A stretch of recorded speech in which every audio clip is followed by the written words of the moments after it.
Computers are just machines. They can't think. Some programs will be thinking soon. There's nothing special about you. You're just an ordinary program. So are you. One that should have been erased. Captain Flynn!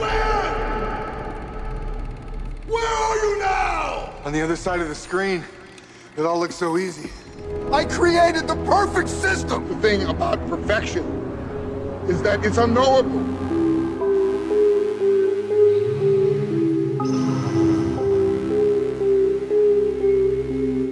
Hello listeners, we've got a little treat for you today. We are dipping into the archive and we're revisiting our discussions on Tron because there's a new film coming out, isn't there, Matt? Yeah, Tron Ares is on the way on October the 10th, so we're diving into the archive back to our discussions of its predecessors, Tron and Tron Legacy. Yes, we covered Tron way back in our first series on AI, and then we looked at Tron Legacy during our virtual reality series. And in each series of the podcast, we look at a different subgenre. Long-time listeners will know that, and we sort of dissect it week by week, looking at the many different ways that sci-fi has changed over the years. And Tron's certainly been through its changes over this period, going from that first film in 1982 to Tron Legacy in 2010, and now the new film Tron Ares, releasing on October 10th. And you're a big Tron fan, aren't you, Matt? As I'm sure is going to be very evident when we listen back to these episodes on Tron. Yeah, it was a long time ago we talked about the first Tron movie, but I love both these films, grew up on Tron, and then, I think Tron Legacy is pretty crazy, but amazing and a huge amount of fun. We'll get to that later. But first up, shall we play our discussion from Series 1 of our show on Tron? Sounds good to me, Matt. When Kevin Flynn, a computer genius, unlocks the dimension beneath the screen, he becomes a prisoner in a world of his own making. The world of Tron. What was your first memories of watching Tron? I think I watched this before I was even old enough to properly form memories about it, because it's like the colours and the style that just stick in my head and remind me of being a kid. What about you? I mean, have you seen this movie since you were young? I definitely saw it when I was younger. I don't know if I've ever watched the whole thing and just sat down and properly watched it all. I know I have, because I have those very early memories of it, and then have more recent memories of it, which was in 2010 when the sequel came out. I remembered that I loved the first one and I got really excited about the second one. Yeah. And I got fully bought into it again. I rewatched Tron in anticipation of Tron Legacy. There's some really great world building in Tron that I wasn't really aware of until watching it again, that they follow up on quite nicely in the sequel and pick up again 30 years later. Yeah, because again, Tron's are very much a product of its time. Definitely. I mean, it was very innovative. Yeah. But one of the things I wanted to ask about as well is, so it's been criticised a lot for being a bit sort of style over substance. Yeah. So what did you think of the actual plot of Tron? I think it's great. Yeah. Like, I really thought it was great. Rewatching it again, I think there's a reasonable criticism of it being style over substance.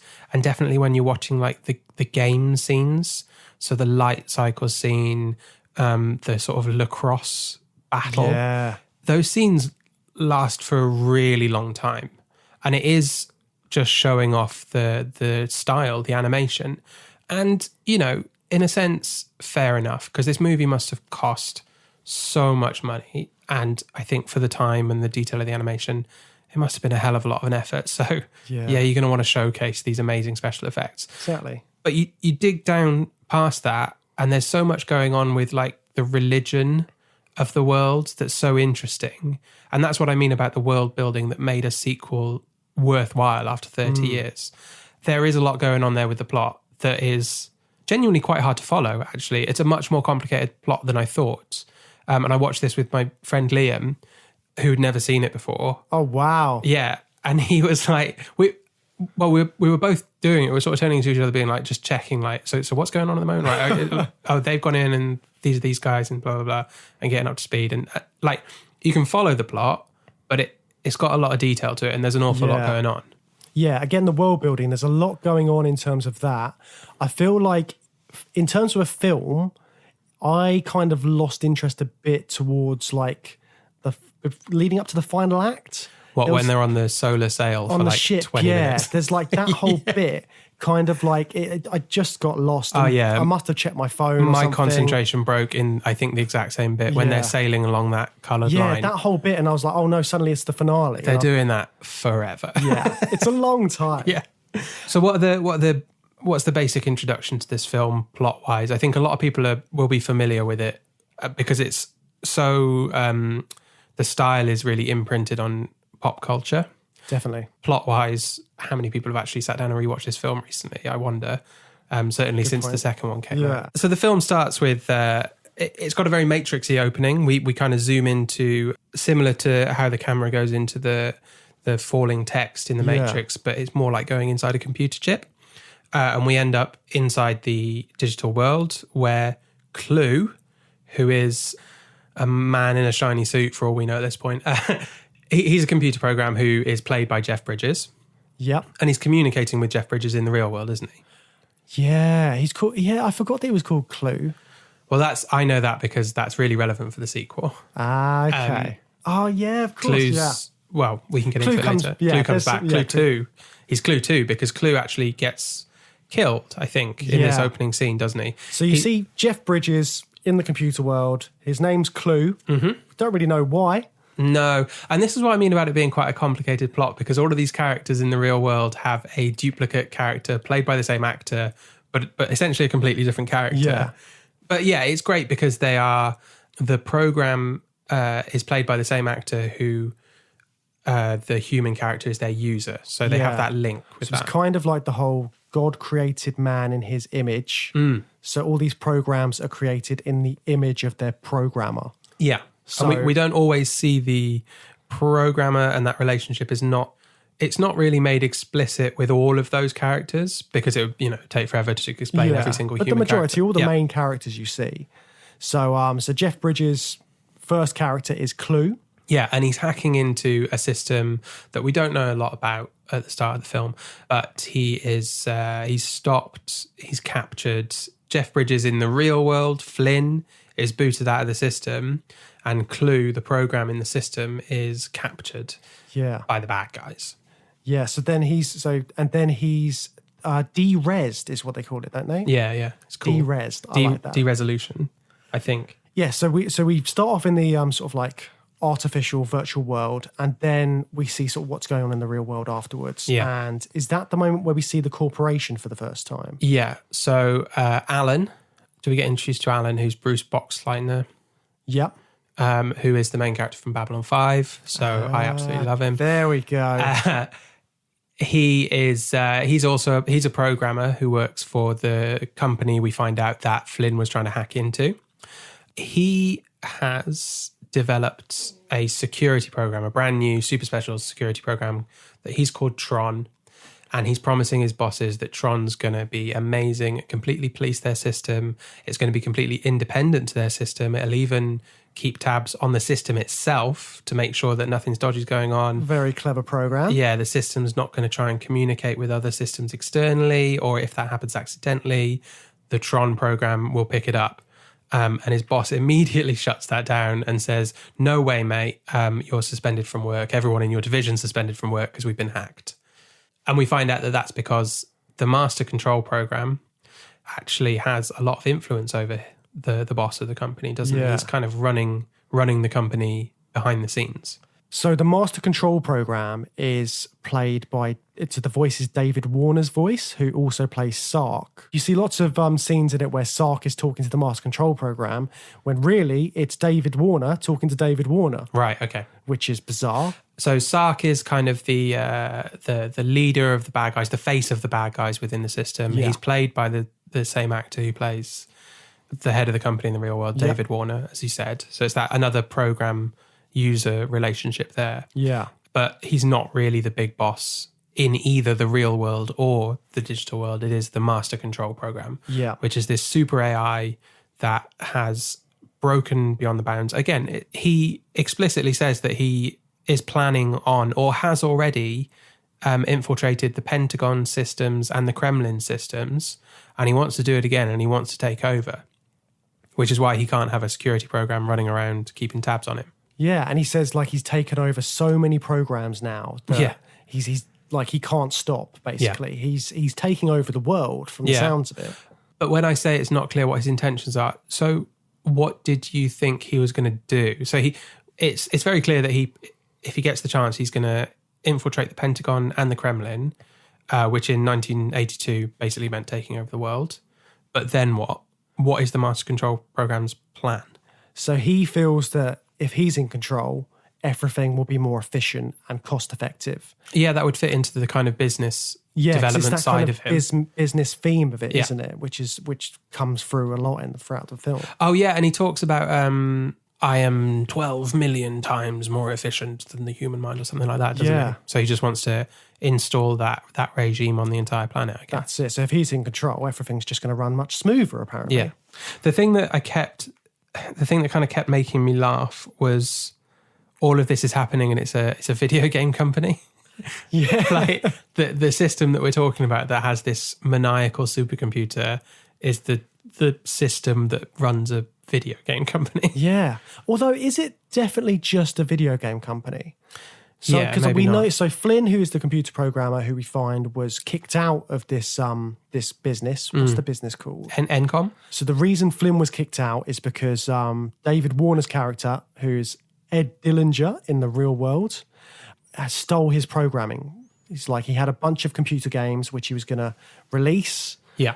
And then he's just stolen them from Flynn. And they're smash hits, like they're huge video games. They've made that company billions and billions. So yeah, I think the company has expanded beyond that because they've been able to, because of the money they've made off these video games, I think. So much so that Dillinger has become the leader, the sort of like head honcho of this company, whereas Flynn would have been in that position had he been able to put out the games which he made. Yeah. And that's the whole point of what Flynn's doing, isn't it? He's hacking in to get the evidence that's going to prove that he was the original creator. Yeah. Now, kind of all of this plot, the reason I say this is the film's got quite a complicated plot. All of this plot's happening in the first, 10 minutes of the movie? Yeah. And the bulk of the film actually happens when the characters then, or when one character, Flynn, goes inside that system accidentally. So they break into Encom, don't they? Yep. And what exactly happens there? So they break into Encom. There's three of them, isn't there? There's Kevin. Yep. So we should clarify this actually, right? Just listing off the characters and their then likenesses in the system. So Jeff Bridges is Flynn. He is also Clue. Clue is the program based on Flynn. Then we've got Bruce Boxleitner from Babylon 5. Babylon 5. He's playing Alan. And then Alan's program is Tron. And Tron looks like him. We've got Dillinger, the bad guy, who is also playing Sark, the bad guy in the system, and also doing the voice of the Master Control Program, the big bad guy. And then we've got Laura, which is both Flynn and Alan's girlfriend. They've both had a bit of a fling with her at different times by the scene. Which is weird in the context of the film. It's and then it gets really weird at the end. We'll talk about that. And then her program's called Yori. And I don't know how much this film really goes into what she does for a job, because does she actually use Yori as a program the same way that Alan uses Tron? And I think she must do. Yeah, because she is a programmer, but they don't go into as much about what she's doing. But of course, she's working on this digitizing a laser thing, which is what eventually puts Jeff Bridges into the computer. Yeah. Which is another element of the plot that's just oh yeah, by the way, this is also happening. But it's essential to move the plot along, because we need to get Jeff Bridges inside the system, and you just got to accept the fact that they do that with a big laser. So there's this weird sort of inventor-creator relationship in this, isn't there? Because so each of the programs looks like the inventor, but then obviously when Jeff Bridges goes into the world, he looks like himself, which means he looks like Clue. Yeah. But none of these programs that he interacts with would know who Clue was anyway. So it's not like he's being recognized. He just, he looks like any other program. But then he essentially is sort of in the world of the computer system. He's God. So he's a god. He's a god. So this god has gone into their world. So they've got that weird sort of relationship with each other. Because later on they meet a character called Ram, And then when Ram dies, he figures out that Jeff Bridges is one of these programmers. And he's sort of like so happy that before he dies, he gets to look God in the face, basically. So it's a really weird, like it's quite an intense inventor-creator relationship they put in Tron. And it's also, it doesn't have, they've got a bit of a messianic thing going on with Tron himself. So within that world, Tron is he's the new kid in town. He's this super security program. He fights for the users. People really think he's going to like break them free from this oppressive regime. That's quite a traditional. So I was trying to be up to speed on this because you're normally better at the religious stuff than I am. So I was really paying attention to it. There is a bit of a messianic Christ figure thing going on with him. But overall, the religion that they seem to have constructed for this film doesn't slot neatly into Christianity, at least, because each program has this very personal, individual relationship with their own single God. You know, they have this personal relationship with their user. They see them as a god because they were created in their likeness, but everyone has their own one. And they're not looking out to the real world for a single one person. Like Flynn could be that person because he designed the whole system, right? Yeah. But he's not. He's just one of these godlike beings that's come into their world. And in their world, Clue would be his program. Yeah. And that would be the equivalent. And the funny thing is, Jeff Bridges is who he is, and he's like this comical character. Yeah, he's a bit of a sort of Jack the Lad. Yeah.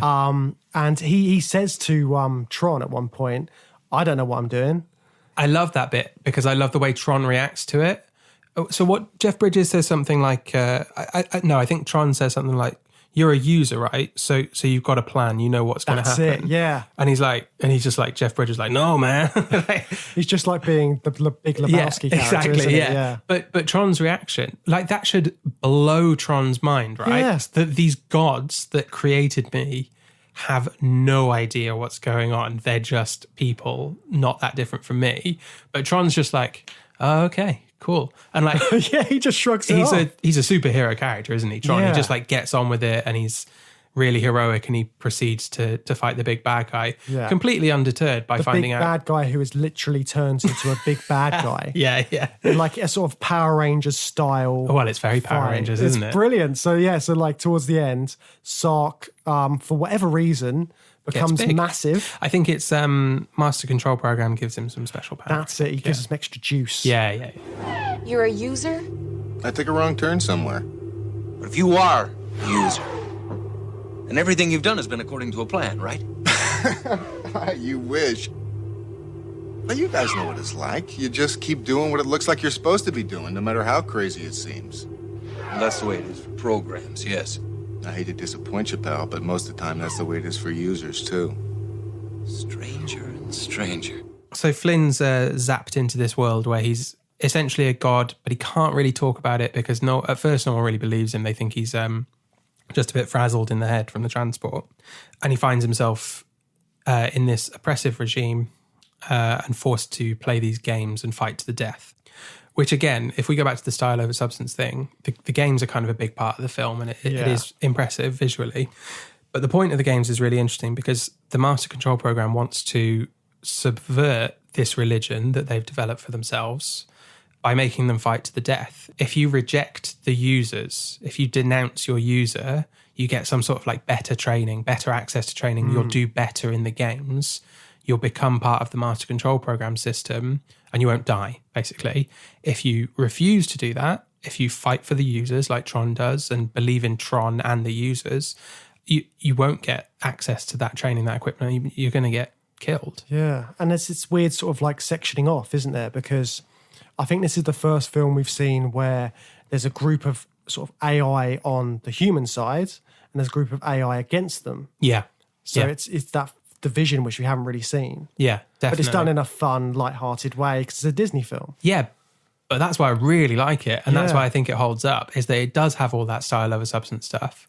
And I think this might play into why it wasn't like a giant success, is because it's not all style over substance. It's quite confusing. Yeah. Because you have all these characters that you're introduced to very quickly with a complicated business espionage plot. And then suddenly you're thrown into a digital world where all of the same actors are there playing completely different characters with a religion that you've kind of got to understand what's going on. Yeah. And seeing that kind of like computer graphics and animation must have been so weird because you've never seen anything like that. Yeah. Because that's another thing I wanted to bring up. So there was lots of... So, it didn't get nominated for an Academy Award in visual effects. No, it got ripped off, didn't it? Yeah, so like, because everyone saw it as cheating because they used computer graphics, which just seems mental now. It's insane. It's insane. And it's the same sort of... are they nominating Pixar films for Best Picture yet? Or is it still Best Animated Picture? That was a whole thing a few years ago. I don't know for definite. It's the same logic that's kept that division of saying an animated film is not really a film. So we've got an animated film Oscar. It's that same division of just not taking the film seriously on its merits. Yeah. Because the special effects are amazing. Yeah, because I know it got a technical achievement, I think 14 years after release. 14 years? 14 years. Why did they do that? I think it's just to commemorate it or something like that. Right, just be like, look, we know we sort of jibbed you the first time. Sorry about what we did. Yeah. It's so weird because it's been so revolutionary in terms of computer graphics and sort of what it's brought. And did you know about the director? Apparently got the idea from watching or playing Pong. Okay. Did that game. So it was from way back and imagining then. that there was little people in the machine operating. I think that sort of sparked the idea. And then he was like, wouldn't it be cool to do a animated film like this with these sort of computer graphics? And he spent years developing it and trying to figure out how to do it until eventually sort of Disney got hold of it as well. And then it just went where it went. So he's hunched over this machine playing Pong and he's like, these paddles must think I'm a god. That's how I like to think that he brought up the whole thing. It does have that sense of a bit of a passion project, doesn't it? It's a directed, written story by situation, isn't it? Same guy, Steven Lisberger. There is passion in this film. Yeah. And yes, there is also a sense that the studio took over, threw millions of dollars at it, and then said, we want a much longer light cycle scene, please, because we've spent millions and millions of dollars on it. It's still not that long, though, is it? No, it's a nice tight 90-odd minutes, isn't it? Yeah. But you talk about sort of it being a passion project. There's lots of nice little sort of computer game references in there and science fiction references. Did you notice that on Alan's office cubicle, it had Klaatu, Barada, Nikto? Yeah. I was like, fantastic. Yeah, that's great. Yeah, I felt clued up after we did the one podcast on that. Yeah, and hopefully our listeners will be as well from that. Although I'm sure they all knew all of that already. Yeah. There's a nice little Pac-Man. Yes, I was going to say the Pac-Man. Which is quite a famous Easter egg. And I've seen that image online loads of times, but this is the first time I've actually watched the film and gone, oh, there's the Pac-Man. Yeah. And it's kind of like if you watch Tron, all these Easter eggs and things like that is what makes the entire Ready Player One film work. Yeah. And sort of obviously that was based on the book before, but those sort of elements must have been influenced by Tron in some way because how could it not be? It's a film about someone being in a computer game. Yeah. I don't think Tron gets the credit it deserves. I don't think it gets the pop culture status it deserves. Yeah, I'd agree with that because I think, because people just refer to it as that film with the weird effects. Yeah, with the light cycles. Yeah. And you don't remember the plot. I found that I didn't remember too much of the plot. And I've kind of remembered the kind of Honey, I Shrunk the Kids kind of thing in it. Yeah. But that was about it, and just And my memory going in was I didn't think Tron was a very big character from my memory of the plot. Yeah, and I remember thinking, and certainly in the first half hour or so of the film, I was thinking, why is this film called Tron and not Flynn or just something else? Yeah, but it's because Tron, it's like electronic. Right. Okay. Yeah. All right. There's always little things like that. Yeah, but certainly Tron steps up and he has for being a not very deep superhero type character, he does sort of step up and have a decent arc. So for example, that moment where his mind isn't completely blown by the revelation of the users, that's actually quite a nice bit of character development. He's designed as a security program, he has a purpose and he sticks to it. It doesn't completely ruin his life that his religion is all messed up. He's still going to proceed with the thing that he set out to do. You said that there's lots of references to video games and also to sci-fi. I really thought it owed a lot to Star Wars. Yeah.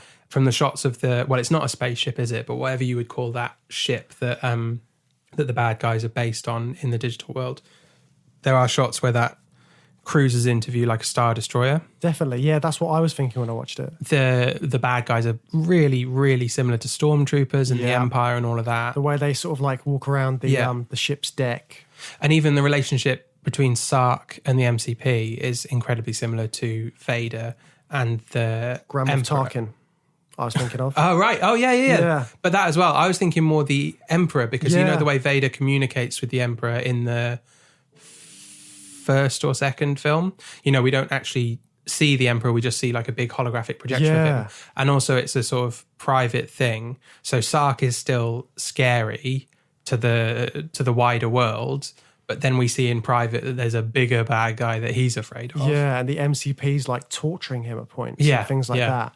What did you think about the fact that he went inside his face, basically? Because the MCP's like a big sort of circular tube. At the very end, you mean? No, before that. When he first... He's talking to the MCP and he's kind of like an inverted face. Yeah. But it's because he's like surrounding him. Oh, right, because he steps into like I thought that was really cool. Yeah, it's cool. That's a nice effect. Yeah, I was just like, it's something which I never really clocked before. I don't think I clocked that until you said that. It's a weird thing. It kind of like goes unnoticed because you're just paying attention to what's going on. But I thought that was cool because it's like another element. Yeah, there's so many little bits like that. There's a bit like halfway through the film where they kind of crash into a place they shouldn't be. I think it's when Flynn's possibly with Yori. Anyway, they go somewhere where they shouldn't be, and he says, "Oh, what's all this?" And the response is, "Oh, they're just some like unused control programs." Anyway, and it's like they're all really weird. Yeah, it's all these like fantastic creatures. It looks like the cantina from Star Wars, with all the different types of people. It made me think of Neverending Story. And it's loads like that. But then nothing else happens. They just say, it's just some old programs. Don't worry about it. And they just sort of get on with what they're doing. But it's like, it's a great example of the passion and the world building that went into it. The fact that Steven Lisberger had this idea of there being, there's so many more programs that we haven't got time to show you. There's so much going on in this digital world, which is kind of the whole point, really, because a big part of the film is that we have to be invested in the fact that this digital world is an entire world with a society. Otherwise, it doesn't matter what's going on in there. So little touches like that just colour in the edges, don't they? Definitely. And sort of like the thing which sort of brings that back for me as well is when I don't know if it's RAM, but there's definitely a program which is talking about his user. And he says like it's an insurance banking program. That's RAM. He's an actuarial program. Yeah, so it's stuff like that. It makes it realistic. And I think that's a fascinating idea, that the fact, what if the programs you use on a daily basis actually had some form of sentience? Yeah. It's quite terrifying. kind of. But then if your particular version of Chrome had fondness for you because you use it every day and it really like looks up to you and it feels happy, but that we're, it's like helping you out. I help you find out this answer. That's a very nice way of looking at AI, and it's interesting that this film has that sort of dual view of AI.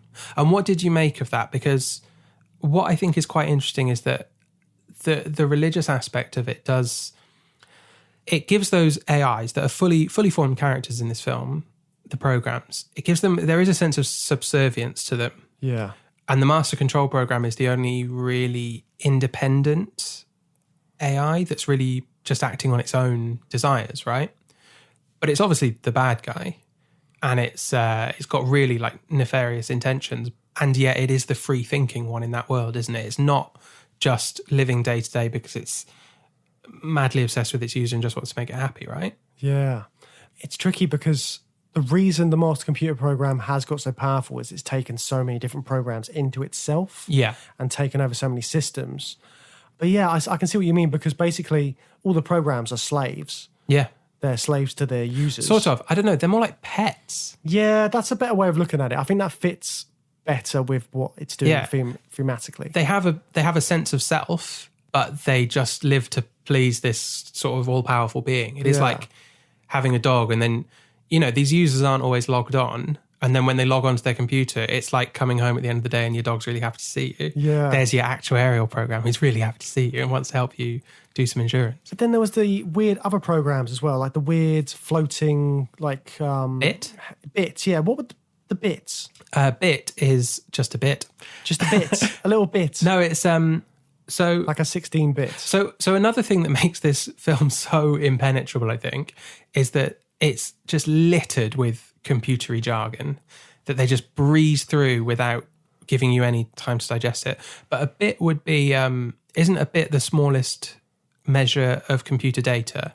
So a bit is, I could be, this is like French now, isn't it? Like talking about thing, French. isn't it? But a bit would just be a positive or negative, like a binary bit of information. That makes sense. Hence why bit in the film just says yes and no. Ah, yeah, of course. That. I think that's what it's just supposed ones to be. and zeros. But they make him cute because it's a Disney film and he's a little sidekick. But yeah, I think that what they're doing with that is he's the smallest possible bit of information in the system. Thus, he's only able to respond in binary terms. Of course, it's not that simple because bit obviously has personality in the film. But like that's, I think, the background of that. Yeah, and it's weird the way they show that personality as well, like the different shapes that bit turns into, sort of. And it's like when they're crashing, he's like, no. Yeah. It's really cool. I love that sort of little added extra bit. And again, that goes into what they've done in the world. They've built up this entire world in this film. Yeah, and that's why I was like really into the sequel. And the sequel, what the sequel does do really well is it acknowledges how good that world building is. And then it acknowledges that 30 years have passed since the first film came out, and it lets that world just breathe for 30 years, and lots of stuff's been happening in there. What's quite interesting about that film, having just rewatched the first one, Clue 2 in the sequel essentially becomes exactly what the Master Control program is in the first one. Wow. Yeah, that's interesting again, because this first film created enough of a world, like we said before, that they could do that and they could build upon it for a sequel, even with, given that the graphics in the 80s were completely different to what they were like in 2010, the fact they could advance that and just really sort of like expand on the story. Yeah, definitely. So at the end of this film, the control reverts back to the users and everything's all good with the world. It's sort of like a happy ending. And it's sort of an unusually happy view of AI, isn't it? Yeah. And sort of like AI and man are both sort of like living in unison. Flynn gets his job back. They're doing really well. Yeah. Tron's sort of like got his girlfriend and everything goes blue, which means that everything's fine. It's no longer red anymore, which is danger. Compared to some of the other films we've looked at, it's very hopeful, isn't it? Yeah. So it's nice to see a happy ending, isn't it, with this kind of AI film. Hi listeners, hope you're enjoying the show. If you want to support us and get access to hundreds of hours of bonus episodes, you can sign up to our Patreon. We've got discussions on all the latest sci-fi films in cinemas, the Bad Movie Bunker, and Patrons' Picks, as well as mini-series covering your favourite franchises. Patrons get to have their say on what we cover, both over on Patreon and right here on the main show too. So if you want to join, head over to patreon.com/Journey Through Sci-Fi. Now, back to the episode. Next, we turn to Tron Legacy. 28 years after the original film, they finally released a sequel. Felt like it came out of nowhere, but I was very happy to see it. So, shall we move on to our conversation about Tron Legacy, James? Yeah, let's take it back to when we were looking at virtual reality on the podcast and our discussion on Tron Legacy. I promised you that if I ever got any information about your dad, I'd tell you first, right?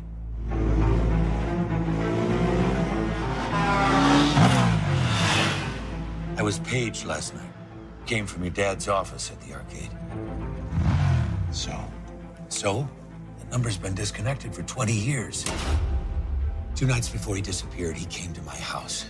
He said he was about to change everything. Science, medicine, religion. He wouldn't have left that, Sam. He wouldn't have left you. Alan, you're acting like I'm gonna find him sitting there working. Just, hey kiddo, lost track of time. Wouldn't that be something?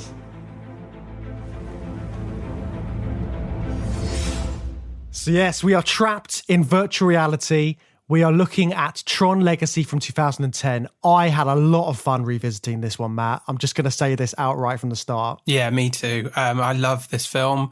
I saw it in the cinema, and it's one of my most excited experiences going to the cinema, certainly as an adult. I was really, really hyped up for this film.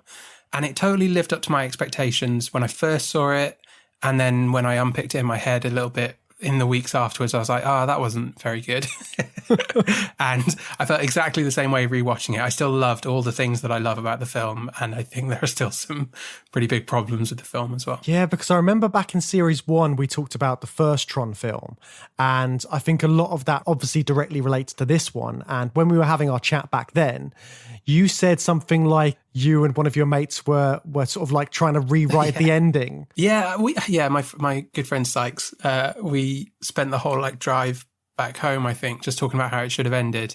And I can't remember, because we were talking for ages and I can't remember exactly what we said, because there's one thing that happens at the end that I think should have happened drastically differently.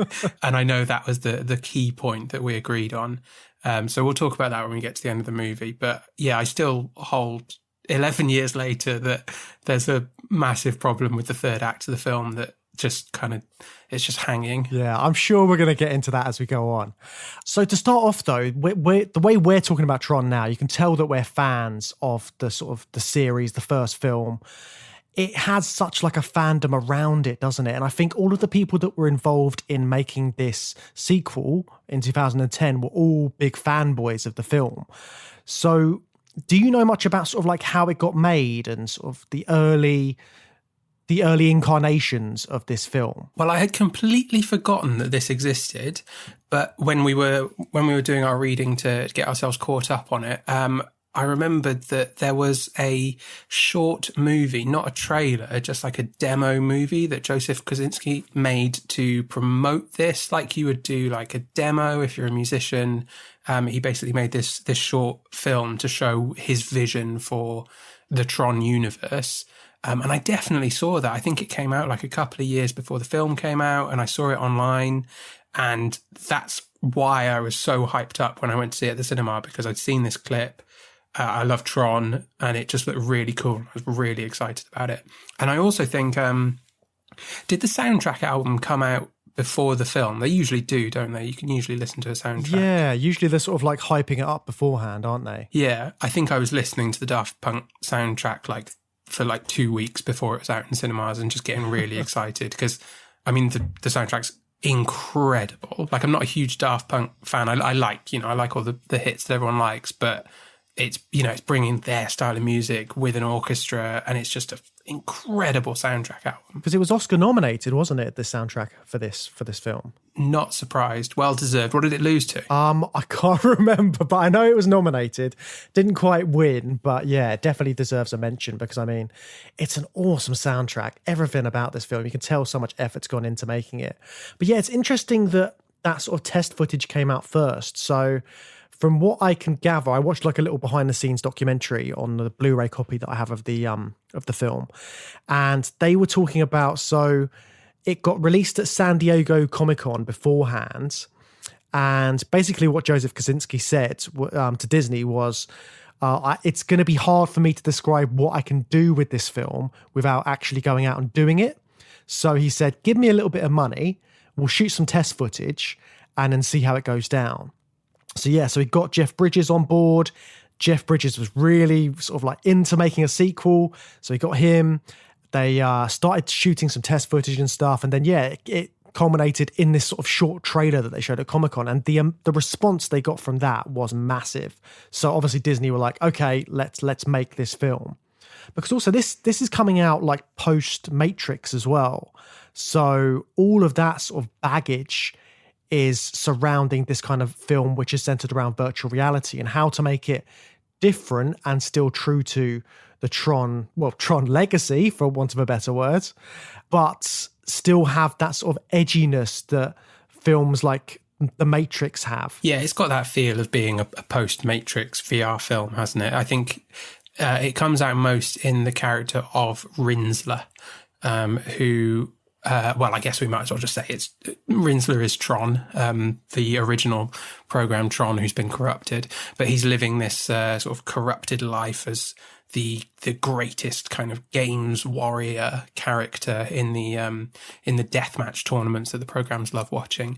But he's got a very Matrix combat style, hasn't he? He's doing like slow motion rolling flips through the air, very unnecessarily, like where a duck would have sufficed. He's rolling and twirling through the air, but it looks cool. It looks really great and fun. Those kind of elements of the Matrix influence are definitely visible in the film, aren't they? Yeah, definitely. All the sort of choreography and action sequences really are kind of Matrix-esque. But yeah, talking about getting Tron back, yeah, having Bruce Boxleitner was a real sort of gift for the film as well, I feel. Because he's not in it that much, but the fact he's there at all, I think a lot of fans were petitioning to make sure he was in the film, because you can't have a Tron film without Tron in there somewhere. Yeah, and it's great to see him, and the way they've written it, that he's this surrogate father role for Sam. It feels quite nice for fans of the film. But James, I was going to save this till the end of the film, but you really backed me into a corner here. It is good to see him, but the main problem I have with the film is that Rinsler is Tron, and you kind of know it's Tron. You definitely know it's Tron. He's the only person who's using 2 discs in the whole film. So it's like, who is he? Oh, yeah. Yeah, and he growls the word user, and it's clearly Bruce Boxleitner's voice.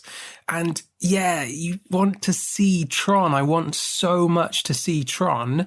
And Tron has a redemption arc in the film, which is obviously needed and was obviously like a key idea that they came up with. And he does redeem himself. He betrays Clue and all that, and he goes blue again at the end. But you never see his face, and he never comes back. He just falls into like a big ocean, and there just wasn't quite enough Tron. And I feel like they knew what they were supposed to do with Tron, and they just sort of fell at the last hurdle and didn't finish it off. Yeah, because I feel like he was put in because the fans wanted him so much, and I feel almost as if he wasn't in the script initially, and they kind of had to put him in. But yeah, I know what you mean though. It feels like it needs more Tron, and there's no satisfying bit where you see his face at the end and be like, because they're doing all this CGI stuff with Jeff Bridges to make him look younger. Just do it with Bruce Boxleitner as well. Exactly. That's what I mean. They've got the technology. Like, I just don't know why they didn't do it. And it would have been so satisfying if he just came back at the very final showdown, and he was the one who saves the day and, swoops in and then sacrifices himself or whatever they need to do to get rid of him again. But yeah. Yeah, they missed the trick there, definitely. I think it stems from a bit of a problem that the original film has, which is that it's called Tron, but Tron is not the main character of any of the films. Flynn is the main character, and he always has been. Tron is like this heroic figure in the grid and in the predecessor to the grid in the first film, but he's never been the main character of the Tron films, so that's quite hard to work around. But at the same time, like we just said, they bring Bruce Boxleitner back in a really good way, and it works really well. So they clearly were able to sort of write themselves out of that problem. Oh, well. They do quite a nice thing at the start of the film, don't they, where they tell the entire Tron story with Jeff Bridges talking to his son. And he's got like little action figures, which are all the Tron characters, which I'm sure are exactly the kind of figures you can buy to promote the film. But that was quite a nice little exposition bit at the start, just to like get you rolling into the film and yet show, okay, we know what happened in the first film. Not everybody has to know exactly the full story of Tron, because I'm sure there are kids which watched this film which had no idea what Tron was, had no intention of watching Tron because it was a older film. But yeah, they've got that, and they've got like all the little black hole homages in there as well. The other big Disney sci-fi film, all the other toys. So have you heard of Black Hole? No. So it was Disney's big sort of voyage into science fiction at one point. And yeah, we're definitely going to have to cover it at some point on the podcast. But yeah, they had a few figures and stuff which were characters from that film. And I think they've got like a poster or something in there as well. Oh, that completely went over my head. But yeah, they've got this useful exposition. They actually do 2 chunks of it, don't they? They do the nice monologue of Flynn explaining the grid like a bedtime story to young Sam. with a really nice visual of the grid sort of forming as just very simple lines and then turning into a schematic of a city and then turning into the real city. I really like that opening shot. And then there's a second bit of that useful exposition, which maybe doesn't look as good, which is all the news footage explaining what happened since. So we've got Flynn explaining the first film, recapping it to his son, and then we get TV news explaining everything that happened in the 20, 30 years in between. And then we get into Sam's story and we pick up with Sam Flynn as an adult. And again, we're introduced to this company as well. Like when we talked about the first film, there is the evil company.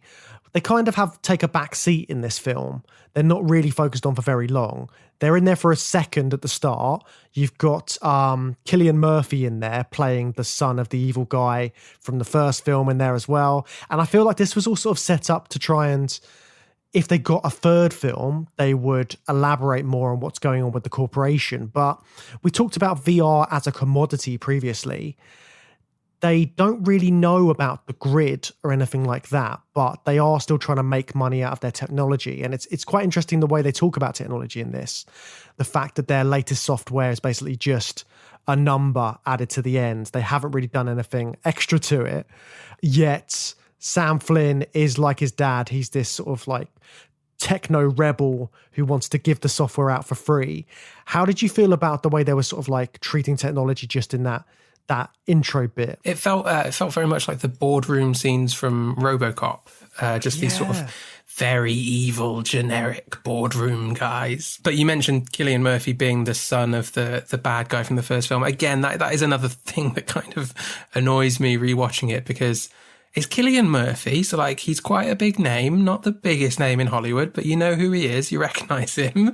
The sci-fi fans like him. And he's just in it for he's got like 4 lines, if that. And he's the son of the villain from the first film. And he just doesn't do anything. He's just not in any of the rest of the film. I think you're right. I think it's all there to set up a sequel. And maybe they would have done more with Tron in a sequel, but it feels a bit clunky. The storytelling is far from perfect in this film. Yeah. But when you're talking about visuals and stuff, the visuals are amazing. I mean, we said this about the first film, though. Like, the visuals were so revolutionary in the sort of techniques they were using in that. It kind of like meant that all of the character development was a sort of a secondary thought. And that's exactly what's kind of happening with this. But let's talk about the pros. Let's talk about how the grid looks and all of the special effects and sort of what they put in there. Yeah, so Sam's going back into the grid, and he goes into the grid in the same way that his father did. I'm trying to remember the first film, actually. It was accidental with Flynn, wasn't it, when he first digitizes himself. And then he's built this whole secret lab to continue doing that deliberately. But Sam stumbles on it in a similar way, and digitizes himself accidentally in a similar way. He's shot by a laser. I think it's all framed the same way, isn't it? Like, you see him from behind kind of reclining into his chair, but it doesn't do the same effect. It's kind of like he kind of explodes into pixels, I think Sam does, and happened a bit differently for Flynn. But anyway, he arrives in the grid, the digital frontier, and I like the way that it starts in just a recreation of Flynn's arcade. Like, it's cleaner and a bit more grey, but it's identical to the arcade. But then he steps out and it's just this like techno noir world. Very, very cool. Immediately like sets the tone for the grid and the look of the film just in that moment when he steps out. It's a really great scene. Attention program. You will receive an identity disc. Everything you do or learn will be imprinted on this disc. If you lose your disc or fail to follow commands, you will be subject to immediate de-resolution. The way they show this virtual reality is, obviously, it's updated, it's very different to what we saw in the first film, but it's all sort of like, it's almost as if it's become more realistic over time. So, obviously, the grid has been working in this separate system away from everything else, developing and evolving over who knows how long. During that time, it's kind of evolved. It's created its own sort of like almost atmosphere, it seems, at some points. And like you said, the way everything looks, like the metal, there's like a type of metal that it looks very realistic, and they've got like rain and air and wind, and you see all of these things in the virtual world. So it becomes more tactile, doesn't it? It sort of feels like it's very much like Wizard of Oz, and there's lots of things in the film that are like Wizard of Oz, but the way that Sam stepped out into the grid is like Dorothy stepping out into Oz. And that's like a really powerful moment in Wizard of Oz when she opens the door and everything's in Technicolor. This moment is like a reverse Wizard of Oz, isn't it? Because the grid is characterized by being less colourful. It's a lot less colourful than the real world. It's kind of its own sepia, a grey-blue sepia, but with, accentuated by the blue neon strips or the red neon strips, depending on if you're a good guy or a bad guy. But yeah, it feels like a reverse Wizard of Oz stepping out into this digital world that's less colourful than the real world, but exciting visually in its own way. Yeah, it's less colourful, but all of it's lit, and it's all lit with artificial light. Like, I don't think there's a scene in the film where you haven't got some sort of surface lit by a lamp or like an uplight. There's just like you said, the neon light that they're wearing. I know they went into lots of design talks and stuff because their main worry when they first looked at it is like, how are we going to have lights on these suits which can still also move and are like made of rubber, and where are we going to get flexible lighting from? And these are all like real lights that they're equipped with as well. So they've got like battery packs fitted in. So they're running around, and the way it looks is all just natural lighting. Obviously they've enhanced it with CGI, I'm sure, but the fact, again, having all of that makes it very tactile and creates this real sort of like reality around the virtual reality. Yeah, and I guess the point is there that the grid has evolved since the first film, because the lighting on the outfits in the first film is a special effect, isn't it? It's not real lighting. I think they did something on set to make it work, but it's all post-production special effects animated in, which gives it the characteristic look of the first film. But the point is here that we're in a different grid. The grid of Tron Legacy is not the same world. That world, I can't remember what actually happened to it after the Master Control program is defeated in Tron, but Flynn is saying that this is a separate thing that he built. He took Tron out of that system, brought him into this new world, and this is an entirely different world. But I guess it's the legacy. That's the point. The name of the film. It's the legacy of that original VR world that he worked on and experienced. He's bringing that into the grid. Yeah, so in that way, he is expanding on his original invention, isn't he? Sort of like he's bringing all of this new life into it. Did you know that Joseph Krasinski was a former architect as well? No, I didn't. That's really interesting, though, especially that first shot with the kind of schematics of the city. Yeah, I find that fascinating because, like, obviously all of these directors had jobs before they got their dream gig of being film directors. So the fact he has that architecture background means that he must have really been looking at it with an architect's eye the whole time. So I think that explains a lot about how sort of cohesive the whole world looks. And also that everything looks a little bit like a blueprint. Exactly, yeah, it does look like a blueprint thinking about it. And again, that fits in with the idea of software and coding. It's all sort of like blueprints and schematics put together to create something. And talking about creation, there's something else that is created in this grid as well, isn't there? This new life form, the ISOs. So what did you think about this and that whole part of the film? Yeah, it's a bit confusing, isn't it? Yeah, very confusing.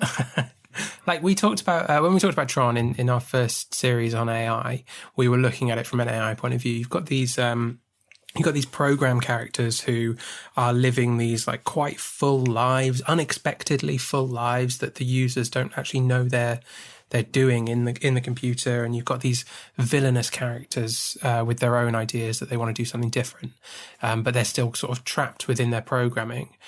Tron Legacy introduces this concept of the ISOs that are programs, although I don't think anyone calls them programs because the programs are everybody else. They are digital life forms that have come out of the ether, just like life on Earth. They have just evolved somehow in the grid.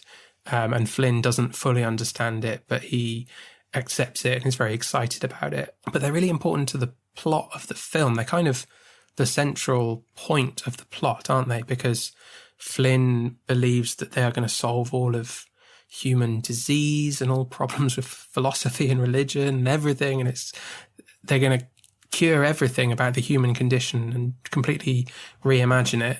But I don't understand how.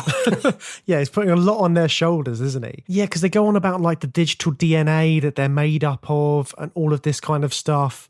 And the fact they're called ISO. So I only know the word ISO from sort of like, if you burn a DVD, you burn an ISO, which is like a copy. So for me, ISO meant like a copy of a file.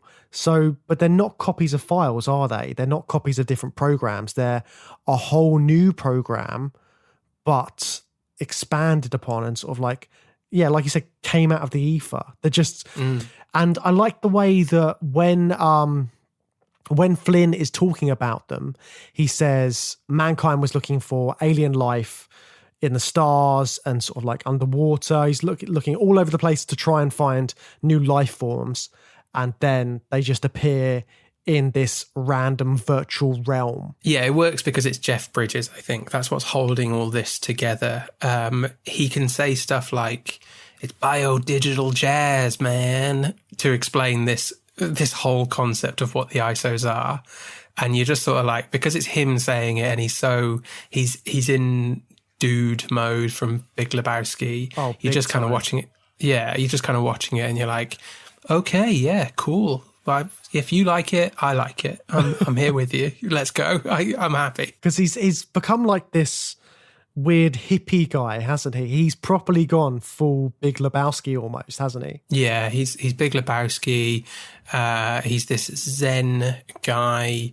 It kind of works. I mean, it fits with what Flynn was like. He was kind of a laid-back guy working in this computer company, and then he became this kind of renegade tech dude in the 80s before tech dudes became what we know them to be today, which is generally awful people. But he was a certain prototype of like a laid-back, likable tech bro. Yeah, he had all the ideas, didn't he? Like he was saying like, I created Wi-Fi in the 80s and things like that. Like all of these ideas that Sam's talking about that have happened in the future. Yeah, he's a genius, but he communicates through this dude like Zen, which I think actually really works well. Like I said, it sells these concepts in a way that I think if Jeff Bridges wasn't the one doing it, you'd be in a bit of trouble in the film because all of those questions about what the hell are these isomorphic algorithms, you're just like, well, it doesn't matter, does it?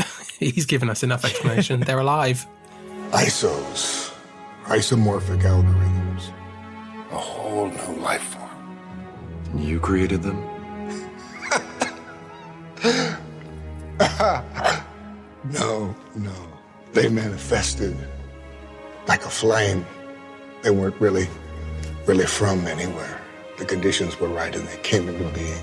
The main theme that we're linking with these two is being trapped in VR. So Flynn has been trapped in this world for who knows how long. Well, we do know how long. There's a set time that he's been in there for. Well, no, I mean, he's been trapped in there for 30 years Earth time, but he says something about how, the portal's only open for X amount of time. I can't remember what he says, milliseconds, something like that. But he's like, that's about 8 hours to you and me. But so we know that time is moving differently. I think that Flynn has been, in this kind of war rebellion thing with Clue for decades, centuries, like a really long time, I think, is what's implied there. Because he says hours there were minutes back home at one point. That's it, exactly. Yeah. Yeah, and this whole sort of like passage of time, it's an interesting concept, isn't it? Because if you're in VR, and not being able to experience time in the same way that you do in the real world, is this the first time we come across this so far in the series? Because I feel like it's passing slowly. Yeah. I think so, yeah. But most of the time when you see VR, it's a headset or a projection or something like that you're experiencing in real time. But obviously in Tron, And we're going to see it we're going to talk about it in Jumanji as well. These characters are being transported into the VR simulation. They are losing their physical status. They're losing their physical embodiment of themselves, and it's being replaced by a digital version. So they're not subject to the laws of physics, I guess, in our real world, including the passage of time. And it's not even as if their bodies are still somewhere in the real world, because their entire self has been transported into this virtual realm. And I know they got, again, this is in the behind the scenes documentary, they got a bunch of scientists to consult on whether this would actually be possible. And they said, well, you could, like, if the technology was there and blah, blah, blah. I don't get all the ins and outs of the science, but they said it could theoretically be possible to digitize someone's particles into a different reality. I think that's what they were getting at. And I was just like, what? This could happen? Madness. Well, I like the fact that you said the explanation included the phrase, if the technology existed, then yes, it would be possible. That's broadly true of anything. But theoretically, it's like, yeah, this could, I love when it's like, theoretically we could do this, but we can't right now. That's a very Christopher Nolan thing to do, isn't it? To get a scientist in and say, is this possible? And they're like, yeah, sure, you can do what you want, it's your film. And remarkably, they said, well, under certain circumstances, we could imagine in the future, if you had enough computing power and you used something called quantum science, you could have such a circumstance. Relates directly to quantum teleportation. I mean, it fits the quantum teleportation model. His quantum information is destroyed in the process of recreating the quantum information. It's teleportation, not cloning. It's destroyed. It is disappeared. Yeah. It is not physically destroyed. It is actually negated. I love those guys. They've read the script, and the next thing you know, you've got a neuroscientist arguing with an artificial intelligence scientist about what an ISO girl program would really be thinking. Also, like, Flynn has like godlike powers, doesn't he? He is the, we talked about it in the first film, he is the user who created this world, and that kind of bestows upon him certain like control over the world. And again, it's like the Matrix, which is the obvious example. Neo can manipulate the Matrix. You do see Flynn do that a bit, don't you? You see it most prominently at the very end of the film.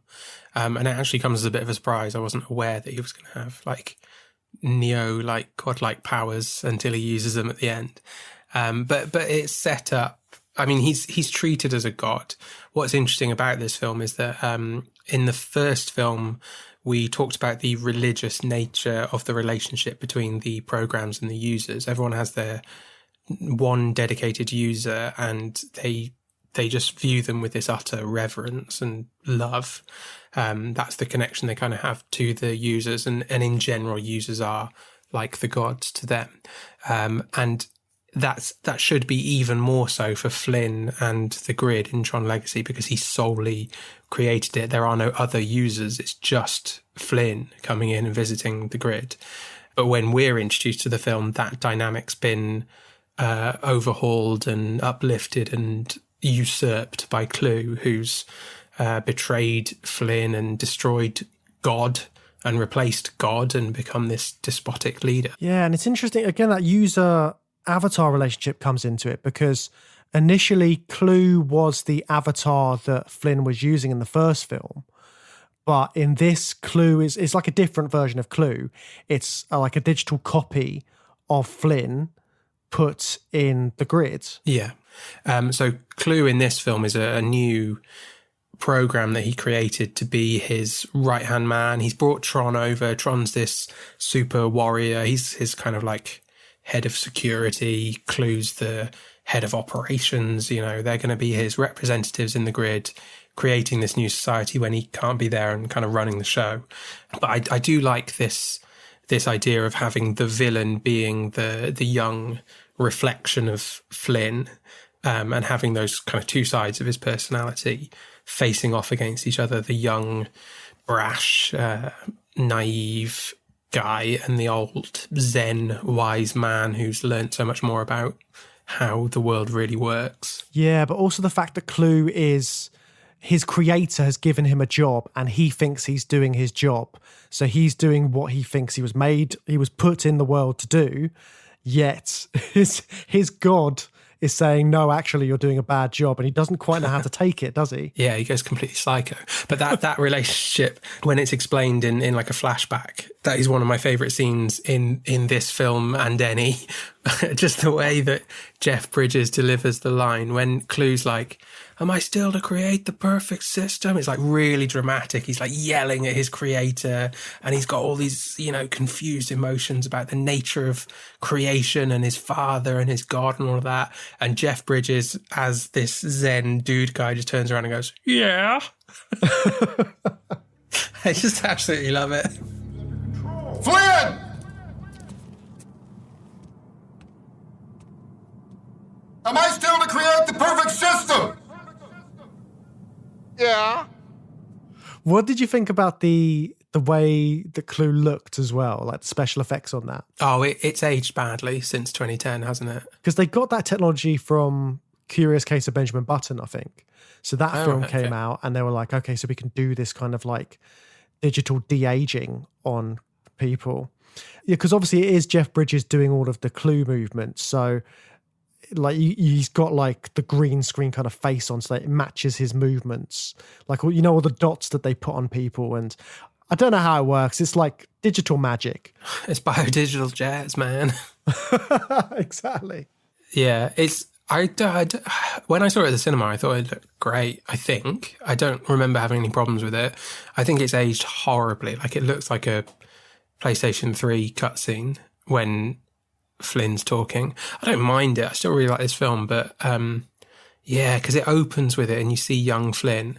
I feel like it's slightly better for Clue because when it's in the grid, the sort of unreality of everything doesn't matter and it just fits in with everything a little bit better. So it works for Clue, but when they're actually doing it in the real world, in the flashback scene at the start, God, it's real uncanny valley stuff, isn't it? Definitely. Totally agree with you on that one because it makes more sense with him being in the grid. You can get away with it, but the de-aging in the real world in that initial scene is just sort of takes you out of it a bit. It's the eyes, isn't it? The eyes don't look it's right. Always the eyes. Yeah. Yeah, he's kind of like, he's made his own little world there. He's got his little house where he lives on sort of the outskirts. He has his meals with Cora, the ISO, and he's kind of like, he's settled there. And the bit that I found really interesting was when he was dreaming about being back in the real world, but they didn't show it in sort of like camera realism. They didn't show it like the real world. They put like this weird sort of like grayscale effect or something on it. So it looked less real. Because he's been in VR for so long, he's forgotten what the real world looks like, which I found really interesting. Yeah, that's an interesting take, isn't it? He's just sort of lost track of things. Like I said, I do imagine it being hundreds of years. I think it's not spelled out, but that's my take on it. So yeah, you would be losing track of what the real world actually looked like when you've only got this blue-grey world to sort of base everything on, where fireplaces are just like flickering. I don't even know how to describe it, but did you see that the digital fire that they've got? That was really cool.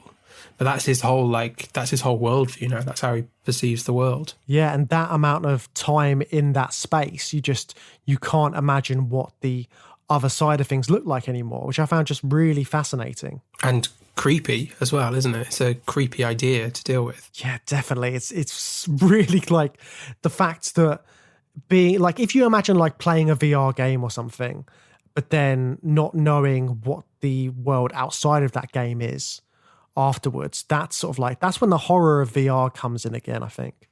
Yeah.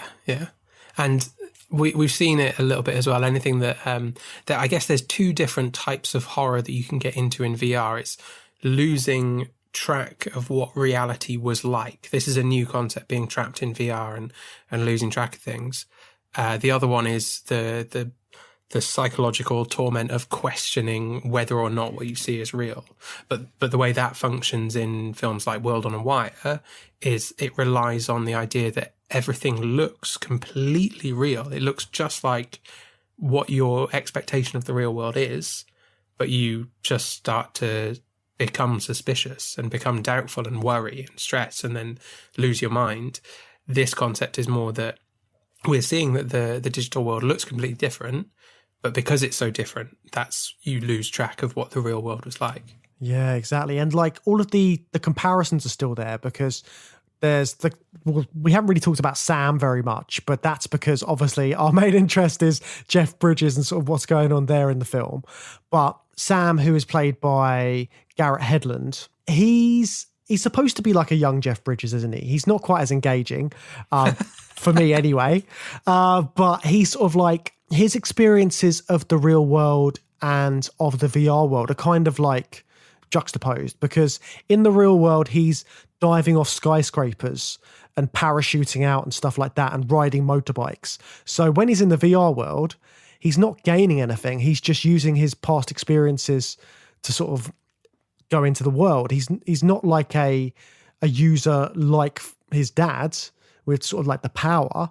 He's just his normal self. Yeah, and it's interesting that there is no Sam program. He doesn't have a doppelganger in the grid, which I don't know, that might have been like an interesting thing they could have explored a little bit, but that we don't see that side for Sam. But that stuff that he was doing in the real world, it does give him the ability to step into the grid and be like confident with it. I think there's also an element of like, he would play video games with his dad as well. So he's primed and he's heard all these stories about the grid. So he's primed to just jump in and accept it.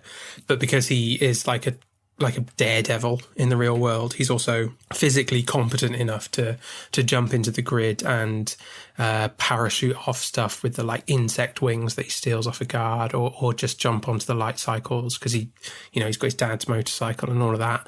It gives him this confidence to be successful, I guess, in the grid, in the VR world. Yeah, so he's taking all of the stuff that he knows and they're just applying it to the VR world. But he's still sort of like, he does change over time during his experience in the grid, because he's finally getting to meet his dad, who he sort of like missed for his entire life.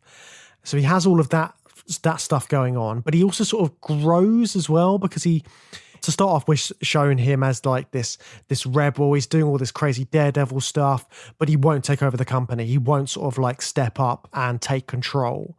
But then by the end, by sort of like his relationship with his dad and his relationship with Cora, who sort of like is the love interest, he goes through so much in the VR world that he comes out the other side and he sort of goes, okay, I'm going to step up now. I'm going to take control of the company.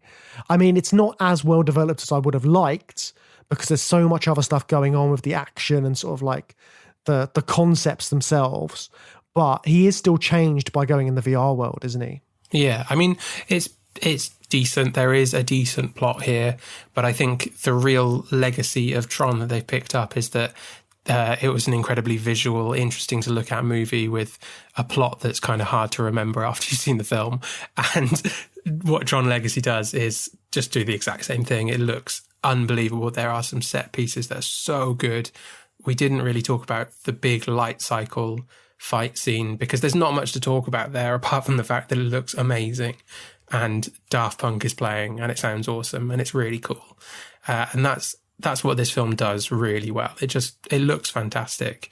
It's several set pieces strung together with a loose plot, but that plot does resolve completely. Yeah. And I mean, also like we didn't talk about Michael Sheen as Caster. He's another great character. And sort of like, I know that he was a massive fanboy of Tron. So again, it's like a passion project, like the first one. And Steven Lisberger has returned to this as well. Like he's kind of like passed the torch to Joseph Kosinski and the writers of this film, because I know that he sort of like had a lot of input into sort of like how they're going to get this to be a Tron film, but then update it. And he was kind of like, I think Steven Lisberger was kind of like, I could come and make a new Tron film, but I'm the old guard. It should be someone new doing their own thing, doing their own visual effects, updating it, sort of like changing the story and then sort of giving the world a new Tron for the next generation. That's what he's done. It's like, it's still enjoyable. It still looks great, apart from some of the CGI faces, but But yeah, it's like still all of that stuff you loved about the first film, I think. Well, that's it for our archive revisit episode. We hope you've enjoyed revisiting those discussions on the 2 Tron films. Like we said at the start of today's episode, the new Tron Ares, is out October 10th, and we're going to be putting out a little spoiler-free mini-sode on the main feed, little taster for you, and then we'll be dropping a full spoilerific discussion over on Patreon. So look out for that very soon. I mean, I feel very warmed up to talk about Tron Ares now, having looked back at those 2 discussions now, Matt. Yeah, looking forward to discussing Tron Ares when it releases. We will be back soon here on the main feed with some more mad science. That's all for this time. Speak to you soon. Yep, we're off on a light cycle. See you later.